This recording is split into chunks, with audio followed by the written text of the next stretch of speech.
कई साल पहले एक छोटे से गांव में एक आदमी रात को देर से साइकिल से अपने घर लौट रहा था। जिस रास्ते से वह जा रहा था वह दो गांवों के बीच का एक सुनसान शॉर्टकट था। न कोई स्ट्रीट लाइट, न कोई घर, सिर्फ अंधेरा और खामोशी।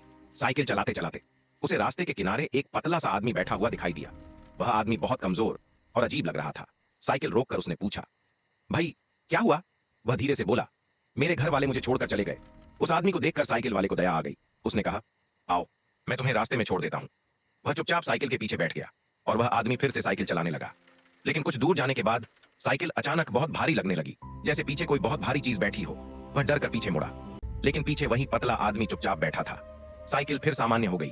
वह दोबारा चलने लगा, लेकिन कुछ देर बाद साइकिल फिर से बहुत ज्यादा भारी हो गई।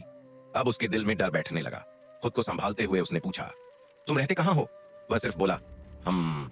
तुम्हारे घर वाले कहां हैं? हम। उसकी आवाज बहुत अजीब थी, ठंडी और बिल्कुल इंसानों जैसी नहीं। तभी उस आदमी को गांव के बुजुर्गों की बातें याद आईं, एक खतरनाक आत्मा के बारे में जिसे लोग छरोटा कहते थे। एक ऐसी आत्मा जो रात में सुनसान रास्तों पर इंसान का रूप लेकर घूमती थी और लोगों को अपने जाल में फंसा लेती थी। लोग कहते थे अगर छरोटा किसी को पकड़ ले तो उसे पानी में डुबोकर मार देता है। यहाँ तक कि एक बाल्टी पानी भी उसके लिए काफी होती थी और इसी वजह से वह आग से डरता था। अचानक साइकिल फिर से भारी हो गई। इस बार वह आदमी धीरे से साइड में पीछे देखने लगा और उसका खून जम गया। पीछे बैठा आदमी गायब हो चुका था। उसकी जगह एक लंबी काली डरावनी परछाई बैठी थी। उसके पैर इतने लंबे थे कि जमीन पर घिस रहे थे। वह आदमी समझ गया कि यह सच में छरोटा है, लेकिन तभी उसे बुजुर्गों की एक और बात याद आई। छरोटा आग से डरता है। थोड़ी दूर उसे सूखी घास का एक बड़ा ढेर दिखाई दिया। डर को छुपाते हुए उसने साइकिल रोकी और बोला, तुम यहीं रुकना, मैं अभी आता हूं। वह काली परछाई चुपचाप वहीं बैठी रही। वह आदमी कांपते हाथों से घास के ढेर के पास गया। खुशकिस्मती से उसके पास बीड़ी और माचिस थी। कांपते हाथों से उसने माचिस जलाई और घास में फेंक दी। आग तेजी से भड़क उठी और उसी समय साइकिल के पास खड़ी वह काली परछाई बिल्कुल शांत हो गई।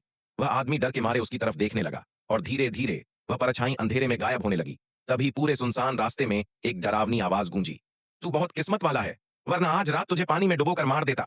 वह आदमी डर के मारे वहीं जम गया। फिर उसने तुरंत एक और बीड़ी जलाई और पूरे रास्ते घर तक बीड़ी जलाते हुए साइकिल चलाता रहा ताकि आग उसके पास रहे। घर पहुंचते ही वह सीधा अपने छोटे से पूजा घर में गया। भगवान के सामने हाथ जोड़कर उस रात अपनी जान बचने के लिए धन्यवाद किया।